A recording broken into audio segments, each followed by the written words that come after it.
Hey everyone, and welcome to Ask Dial number 68. Hope everyone's good. How are you, Mike? Good. I'm doing well. Thank you. Good to You be know, here. I was laughing now because, like, literally as I hit the go live button, it reminded me of like this email I got from you that I just don't understand at all. Was that, let's see, from Felix? Yes, Yeah. So, yeah, I chatted with him a because little I bit. just saw like Felix has a question for you, and I was like, okay, I'm ready. Like, what's the question? Right. So I sent him the link. I don't know what the question is. I sent him the link to contact you and then contact the show. And so I'm hoping he logs in today. I don't know what the question was. He asked, we talked a lot about my app and intensive sleep retraining and things like that. And then I told him about the school, and he said, "Oh, I have a question." He checked out your YouTube channel. I have a question for Daniel, and I don't know what the question is. Oh, And so I just said, Felix has a question. I figured he would contact you. And anyways, so maybe he'll be here today. I don't know. I hope so. Felix, if you're out there, log in. Exactly. I was just gonna say, like, Felix, if you're here, we're ready for a question. Yeah. Oh my gosh, that was fun. Yeah. Really nice Perfect. guy. Yeah. Well, and how did you get in touch with Felix, by the way? He got in touch with me. He got my app and started using it, had some questions about it, and real deep thinking kind of guy. He's from Australia, and he had some great questions about the app, and then had more questions in general about sleep and insomnia. And so I kind of led him to the school, and I said, yeah, log in, check it out. Yeah, we're on every Friday afternoon, which is like Saturday their time or something, I forget, Right. in Australia. So I'm hoping he's on today. We'll see. Very cool. It's fun how you connect with people from all over the world, right? Yeah, That's it really so is. Yeah. So yeah, I was, it's for everyone tuning in here. I asked Coach Michael to remind me that we had a specific question about, talking about circadian rhythms, and I thought, who was that again? And I was like, I couldn't remember who asked that question, but here it is. Actually, let me read the whole thing. It's from Despet, I guess.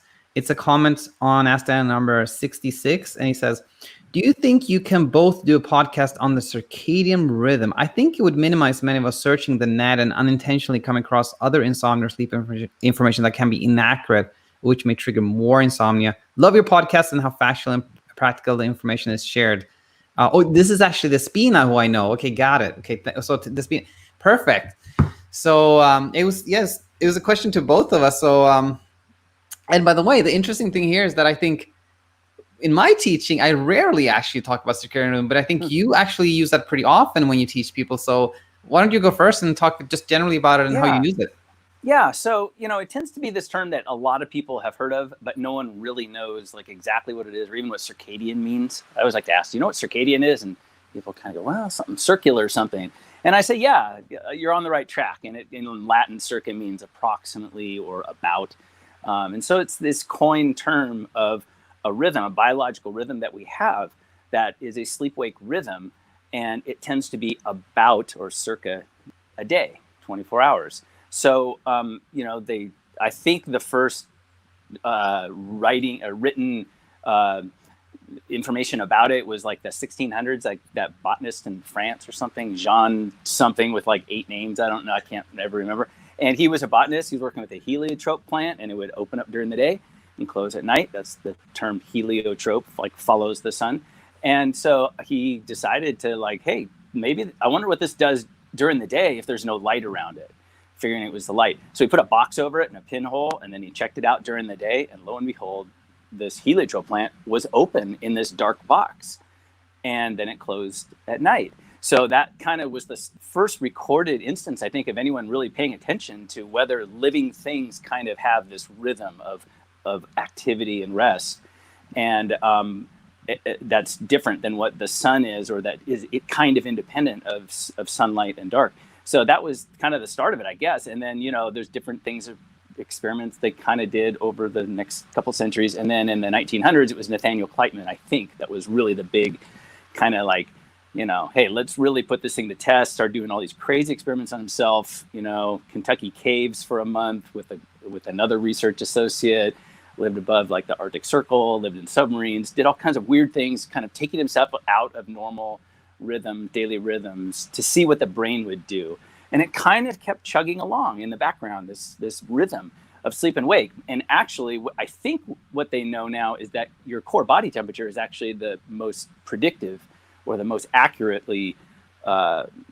physiological rhythm that follows this circadian rhythm. But it's kind of impractical to measure that. And so basically, okay, so that's kind of like the background that I understand. And, sunlight is a big anchor for it, and the melatonin secretion and all that. Without getting lost in the weeds, what I like to help when I'm working with someone with their sleep, I say this, okay, we all know that you get sleepier the longer you've been awake. That's what we call the homeostatic sleepiness drive. But there's this kind of weird back and forth secondary sleep drive, and it's called the circadian rhythm. And I like to use the examples of this.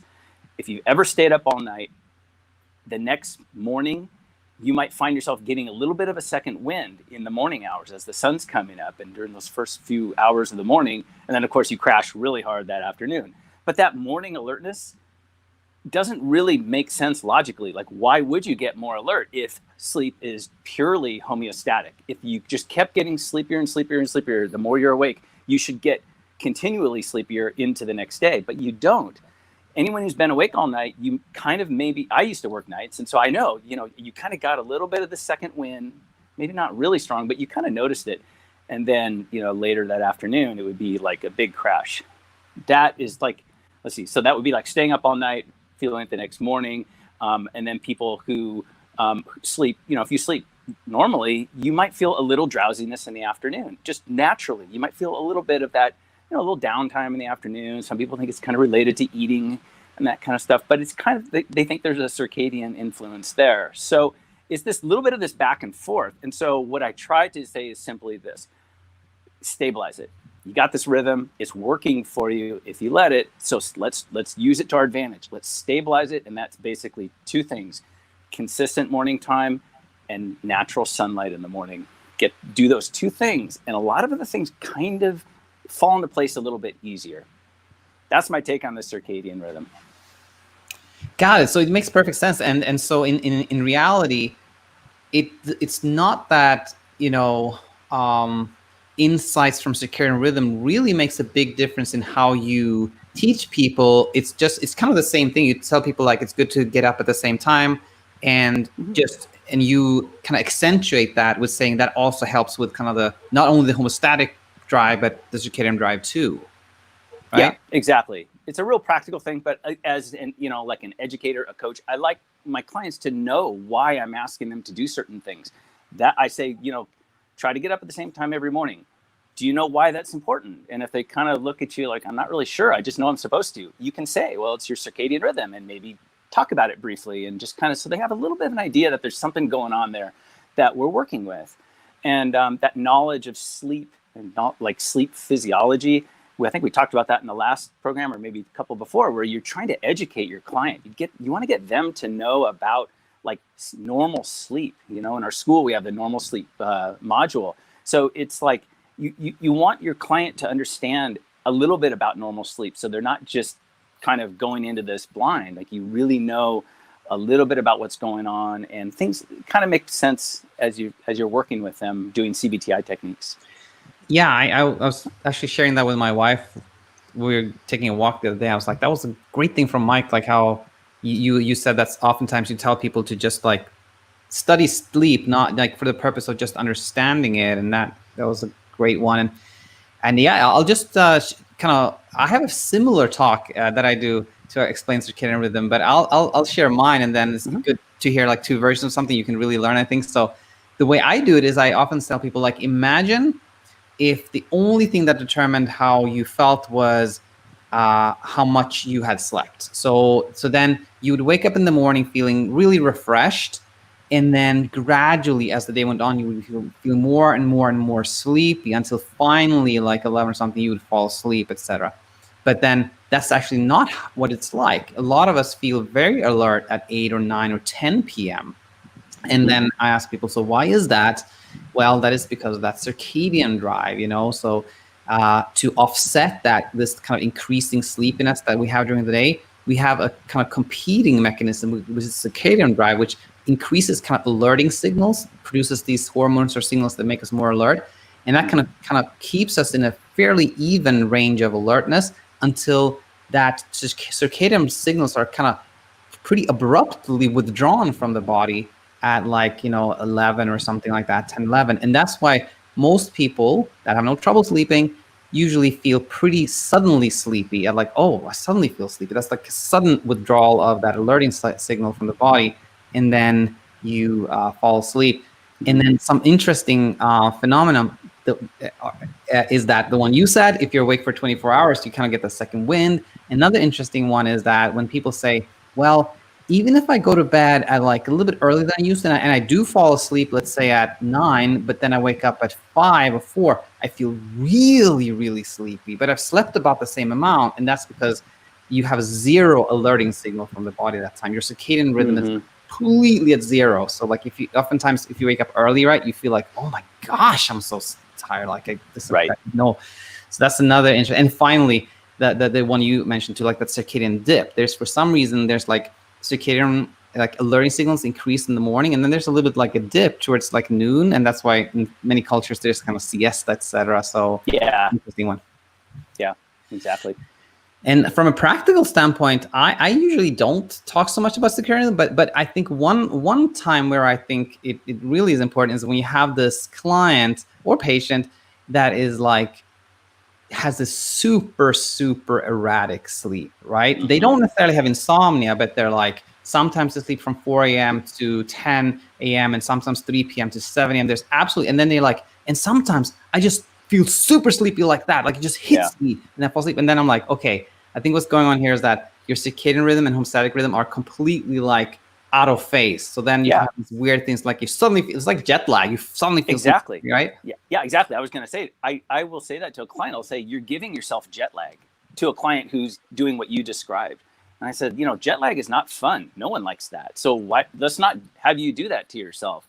And here's how, with a little bit of effort, you can kind of reverse it. And that's stabilizing the morning. I usually work with them to come up with a time. I go, let's get a goal. How about 8 o'clock? Let's split the difference a little bit. Something that's doable, but not too late in the morning.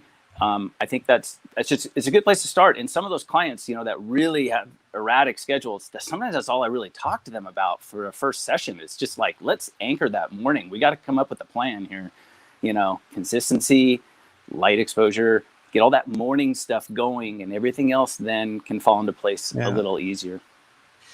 Cool. Despina, I hope that helped. I thought that became a nice discussion on circadian rhythm. And I prepared 2 questions for us to go over now.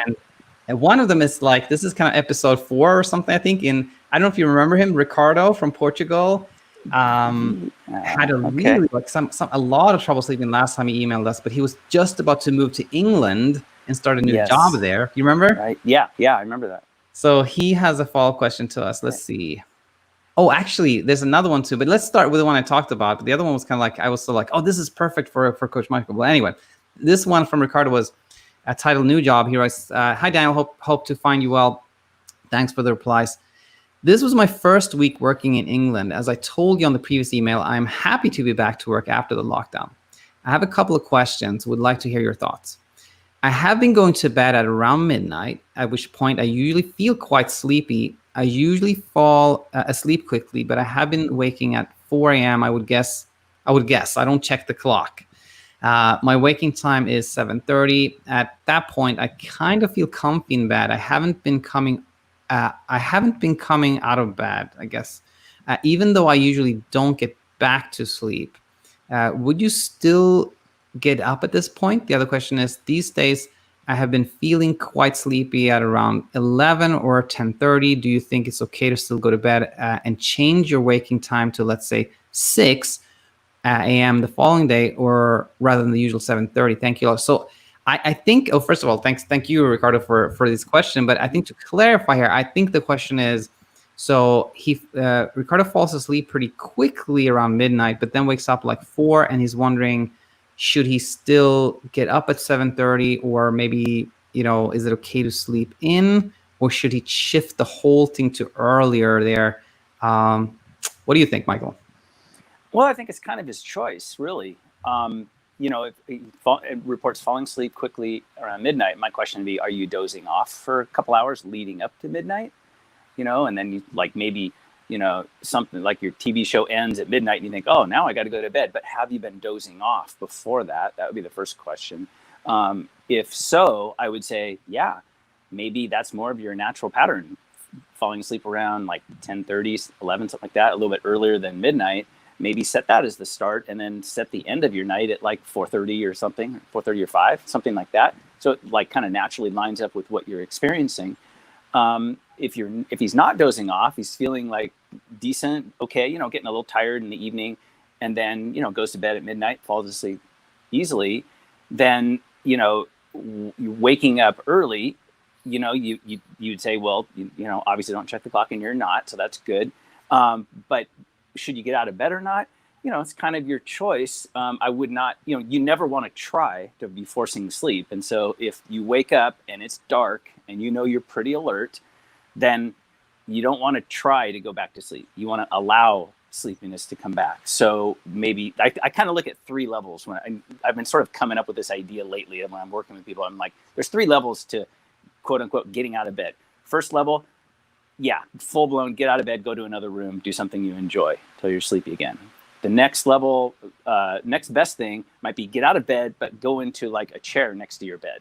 So it's just kind of like right there. You just kind of get out of bed. And the third level would be sitting up in bed, turning a light on and doing something you enjoy. So you're never like flat with the light off in bed, quote unquote, trying to get back to sleep. That's the last thing you want to do. So find the level that kind of works with you, be patient, and stick with that morning time. And then usually things kind of fall into place after a little while. Yeah, perfect. And what I think you kind of answered this already, but would you say then it's kind of up to your client to decide which of these levels fits them best, or? Yeah, and I kind of suggest if they have mobility issues, if they're in a wheelchair or something like that, getting out of bed might be anywhere from not possible at all without assistance to, yeah, I can, but it's kind of hard. Or sometimes they're like, no, I'm pretty good at that. It's not too bad. I can get out of bed. I'm fine with that. I kind of let them decide what works best for them. Sounds good. And I didn't have much to add. I think I completely agreed with Coach Michael. I think just my kind of overarching thought was, yes, I think if you tend to fall asleep before midnight and you are awake a lot in the morning, yeah, maybe just decide to get up earlier. That I think that could work really well. But let's not forget here that last time you emailed Ricardo, it was like almost like in panic mode. Like there was like a lot. So you're doing really well. So I think the big thing here is like whatever you're doing is good. Like just kind of keep more or less like keep going in the direction you're going, and good sleep will come to you. Yeah, I remember that he was moving to England, right, for a job or something, and his mom was really telling him to get medications and things like that. Yeah, he was pretty anxious about the whole thing. So I agree. The tone of that email was more pragmatic and relaxed, and just kind of it is what it is. And so yeah, I think you can work on things a little bit, find out what works best for you. Very good. All right, this other one was from somebody named Jeffrey, and the title of this one was specifically, let's put it up here, was questions regarding stimulus control. And I actually, in my reply to Jeffrey, said, this is perfect. I'm going to answer with Coach Michael. I know he knows a lot about this. So let's read this one. Dear Coach Daniel, I learned the techniques of CBTi and have practiced them for some time, particularly the sleep window and stimulus control. For a while, they worked, and my sleep improved to such an extent that I would enjoy normal sleep, about 5.5 hours a night. That's sufficient for me for a week or 2 on end. But then, unexpectedly, sleep disturbance resumed without apparent cause, and with it, the insomnia returned. A problem has emerged as a result of observing the rule, quote unquote, of getting out of bed when sleep does not arrive after 30 minutes. Because of this injunction, my mind has built up an association between going to bed and the expectation that after 30 minutes, I will have to get out of bed and engage in some other activity. So when my head hits the pillow, I think I'll have to be getting out of bed in a half an hour. And thus, though I go to bed now, I'm not going to fall asleep during this period, but only after I've spent about half an hour engaged in other activity. This further prevents sleep from arriving after I initially get to bed. Should I desist from the practice of leaving the bed and just remain there until sleep arrives? Any help with this would be so appreciated. Thank you so much. With best wishes, Jeffrey. So much to talk about here, but I'll let you go first again, Michael. What do you think? Okay, so I think I heard 4 different references to the time frame of 30 minutes. Okay, here's the deal. I like to say sleep and time are not friends. They don't mix well together at all. If you want to make someone anxious, put a time component to something that they're doing and they'll get anxious. And putting a time component to how long it takes to get out of bed is going to make you anxious just by default. You have a time thing. Now there's like 30 minutes, like something's going to, you have a time component. You got to take that out, which is why, and Coach Daniel knows this very well, I like to teach the idea of imagery and using that as your gauge. Instead of a time component, it's ease of imagery. If imagery in bed while you're awake, if that's easy to do, just stay there. If it's not easy, that is a cue that you should consider leaving the bed. So it's get the time component out of the whole thing. I think that just, it doesn't work. You'll read that, they'll say, get out of bed after 30 minutes if you can't sleep in 30 minutes. And then they always, like in parentheses, it's like, but don't check the clock, Okay, so we're humans, we have big brains. We can estimate things like 30 minutes. So if you are given that as your task, that is a built-in anxiety component. It's like, think of like taking a written test in school. It's like, oh yeah, you can finish it anytime this week. Just, work on a little bit now and then, and just by the end of the week or something. Compare that level of anxiety to, okay, you have 30 minutes to finish this test, go. And there's like a stopwatch, that's the idea that you're giving yourself this anxiety that's based on time. And so take time out of it. I like to suggest the ease of imagery idea. It seems to resonate when I'm helping a client. So that was the first thing, that 30-minute reference came up. I think I counted 4 different times. Absolutely. And which leads to the interest. And by the way, Jeffrey, I'll have more things I want to comment on here, but I can't help but go into this. What do you think of that? Like, because you hear that so much. Somebody says, I started CBTi, and as part of CBTi, I was told 30 minutes. Like, what's going on with that? Like, is that part of like a lot of classical CBTi teaching, or is it actually non-CBTi that sneaks into it? Or what do you think of that? What do I think of it? Yeah.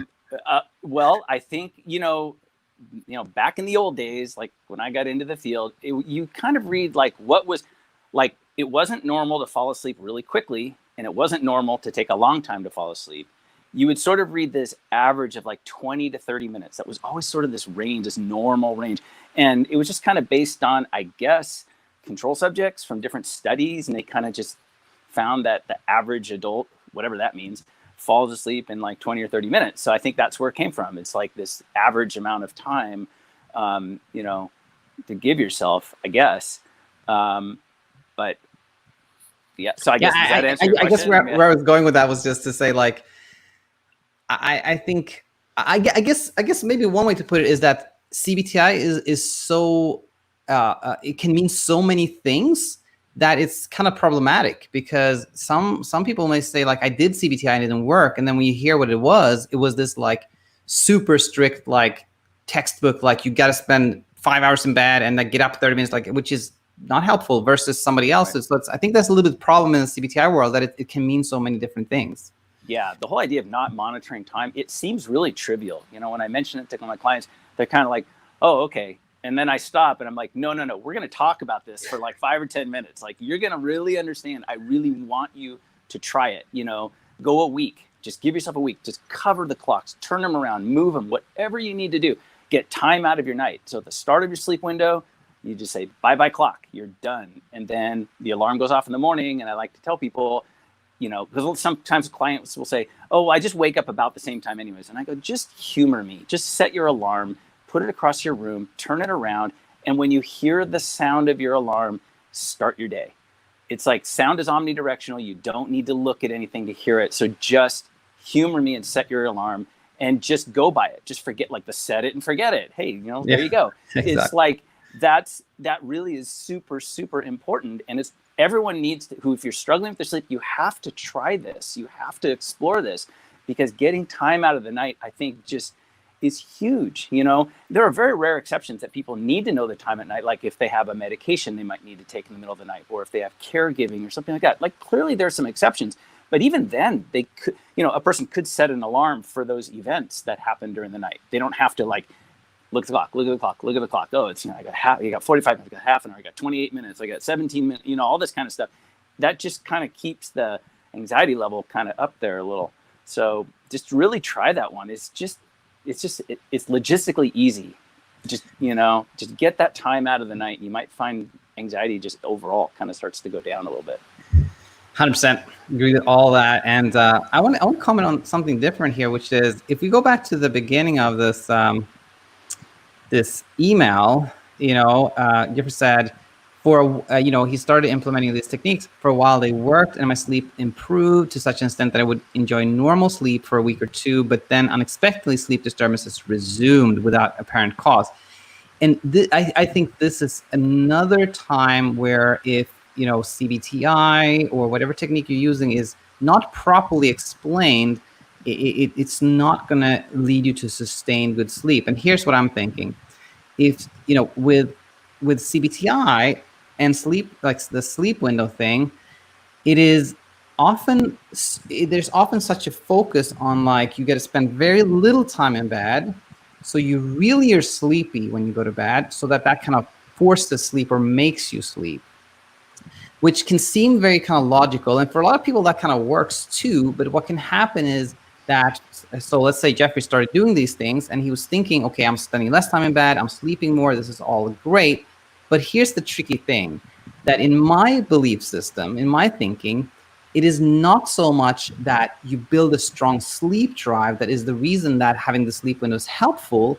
It is because it's like this psychological step away from trying to sleep. The whole core thing with insomnia is that the more you try, the more you want, the more you pursue it, the more you hope for it, pray for it, want it, the less you get. And then when you're like, oh, I'm going to spend less time in bed, then you're like, oh, sometimes you don't understand it. You're like, oh, I'm building sleep drive, but you're actually doing, it's like you're trying less, and that's when sleep happens to you. So, and that can be confusing in Jeffrey's case, because you're sleeping better. You think it's because you're kind of spending less time in bed and you're forcing sleep, but in reality, it's because you're trying less. And then you kind of like, you don't completely understand it. Something happens, you don't sleep, and it's like, oh my gosh, this is not working anymore. But the key insight is you were sleeping better because you were trying less. And if you go down that path of just like, oh, I was trying less, I have to try less, that's why I was getting better in the beginning. Mm-hmm. That's the path. Yeah, I think you're right. I think, like he was sleeping well, then he noticed, he had a bad night. It's like, okay, that starts all the thinking and the planning and what do I need to do this? And what am I doing differently now? And, how should I work on it? And all those efforts kind of start to kick in, and that can really then just spiral it out of control, and then back again, pull yourself back up and kind of restart it. So never try to force your sleep. You can't force natural sleep. That's kind of like the first message I tell every single client. I go, I'm going to remind you of something. Like literally the first thing I say, hi, I'm Michael, you're trouble sleeping. Okay. Yeah. And tell me about it. And then I go, okay, let's start. First thing, you can't force your sleep. That's just a reminder. That I'm just here to remind you, like whatever you're going to be doing with CBTi, that rule has to apply. You never, ever are trying to willfully put yourself to sleep, because it takes you in the opposite direction. I have to sneak this one in here, which these are things that I've intermittently thought about many times, but I've never really put them into an episode or a teaching or anything like that. But it is oftentimes when I hear somebody saying like, I have trouble sleeping, or my daughter has trouble sleeping, or I have a hard time falling asleep, my thinking goes, it cannot be hard. Nothing can be hard unless you're trying, nothing can be difficult unless you try. If you're not trying to do something, it actually never can be hard. So just that, when somebody says, or when you're thinking to yourself, I have a hard time falling asleep, that in itself shows you that you are trying to do something. And when you're not trying, it is no longer hard. Right. And that is interesting, like when you're talking with a client, to pick up on little phrases that they'll say, like, oh, I was up late, I was trying, finally I just gave up, and then I just fell asleep. And it's like, well, that's the big teachable guess moment. What? You just, exactly. Total teachable moment. So you just kind of point that out, and then they go, oh yeah. So, that act of not trying, it's, like we like to, just real quick, we like to sometimes describe sleep, like the homeostatic nature of sleep. It builds as you're awake. kind of like hunger. It builds while you're awake. You're not eating, it builds. You're not sleeping, your sleepiness builds. But the homeostatic hunger drive ends with an active process of eating. The homeostatic sleep drive ends with the passive process of falling asleep. So that's the difference. That's what makes it challenging. You know, you can eat the right or wrong foods, but it's always an active thing. You make the food, you get the food, you chew and swallow, and then you go. Hunger goes away. So sleep is not like that. It's a homeostatic drive, but it doesn't end with an active process. It happens with the ultimate passive thing that you do. That was good. That was really good. That was a good one. Cool. Nice to end on that note. So yeah, perfect. Anyone that has a question, please send it to us. Questions at the school, or leave a comment, and we'll be back in a week. Yeah, look forward to it. Thanks. Great questions. Take care, Michael. All right. See you guys.